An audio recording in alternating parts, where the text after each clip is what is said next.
Ես փոխադարձ վստահության վրա հիմնված շատ սերտ աշխատանքային հարաբերություններ ունեմ Ռուսաստանի Դաշնության նախագահի, Ռուսաստանի Դաշնության կառավարության ղեկավարի հետ, եւ ես չեմ կարող հավատալ, որ նրանք Կրեմլից կարող է այդպիսի գործողություններ կամ կառավարությունից սպիտակ տուն են անվանում իրենց կառավարությունը նույնպես կարող է Հայաստանի դեմ նման գործողություններ լինել,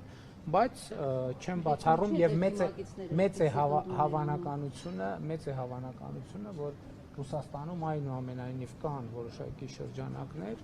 ընդ որում ոչ միայն Ռուսաստանում կան այդպիսի շրջանակներ, ես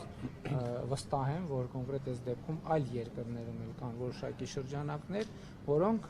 այս հիբրիդային գործողությունների եւ հիբրիդային պատերազմի հետևում են կանգնած, բայց ես նաեւ համոզված եմ, որ մենք ունենք բոլոր կարողությունները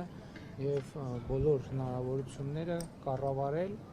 այդ հիբրիդային ռիսկերը եւ ոչ միայն հիբրիդային ռիսկերը։